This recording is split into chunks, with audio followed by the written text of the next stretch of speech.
ठीक है। तो hello guys, welcome to yet another episodes of medical लड़का।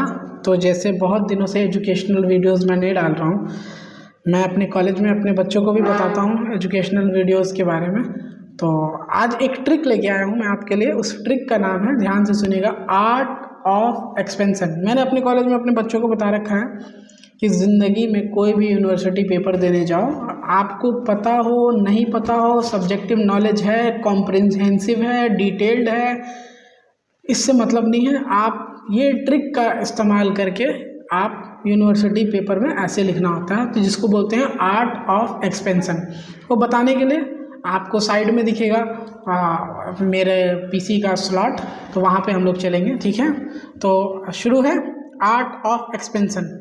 मान लीजिए एक सवाल आया है नर्सिंग का, जिसमें आपको पूछा गया है कि डिफाइन, आपको जैसे आपको पता है MSN के सवाल आते हैं, टिपिकल एग्जांपल लेते हैं, आपको भी मुश्किल नहीं हो मुझे भी मुश्किल नहीं हो, कि आपको फिजिकल असेसमेंट करना है। जैसे नर्सिंग डायग्नोसिस के पहले हम लोग लिखते हैं फिजिकल असेसमेंट। तो मान लीजिए किसी पेशेंट का अगर फिजिकल असेसमेंट करना है तो हम इस फिजिकल असेसमेंट के क्वेश्चन पे लगाएंगे आर्ट ऑफ एक्सपेंशन। ठीक है, तो आते हैं अपने डेस्कटॉप की तरफ, जो कि हम ऑलरेडी हैं, देखते हैं। तो ये है आर्ट ऑफ एक्सपेंशन।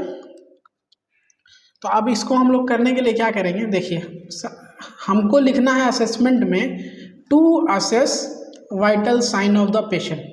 लिखना है हमको to assess vital sign of the patient, ये हमारा बनेगा 1 नंबर का पॉइंट। लेकिन हम इसमें जब लगाएंगे आर्ट ऑफ एक्सपेंशन, तो हमें पता है जैसे कि वाइटल साइन में क्या होते हैं, TPR BP और पेन, ये 5 चीज़ें होती हैं। तो हमको इसके इलोंगेट करके लिखना है। तो हम कैसे लिखेंगे, नर्स हैव टू असेस, पहले T आता है टेम्परेचर ऑफ पेशेंट। ठीक है, फिर P आता है, गलती से भी वाइटल साइन नहीं लिखना, to assess pulse rate of patient. फिर R आता है, तो टू असेस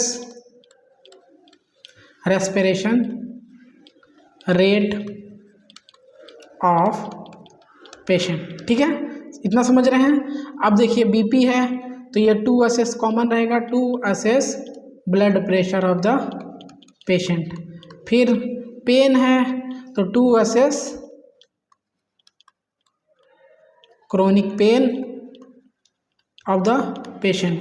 फिर एक पॉइंट ऐड करके लिखना है, to assess vital sign of the patient. अब देखिए, अगर आप निपटाना चाहते तो इसी कंटेंट को आप लिखते to assess the vital sign of the patient, पर आपको नॉलेज कम है, आपको उसके बारे में पॉइंट्स नहीं आते हैं। ये मैं प्राइम एग्जांपल दे रहा हूँ, तो आपने उसको इलोंगेट कर दिया, P अलग लिख दिया, BP अलग लिख दिया, रेस्पिरेशन अलग लिख दिया, पेन अलग लिख दिया। तो जो एक पॉइंट बन रहा था, अब उसके 1 2 3 4 5 और एक्स्ट्रा भी एक वाइटल साइन वाला लाइन वो है। तो इस ट्रिक का इस्तेमाल करके यूनिवर्सिटीज़ पेपर में आपको अगर किसी चीज़ को इलोंगेट करना है, तो शॉर्ट फॉर्म का यूज़ करना बंद कीजिए, उसको डिटेलिंग कीजिए।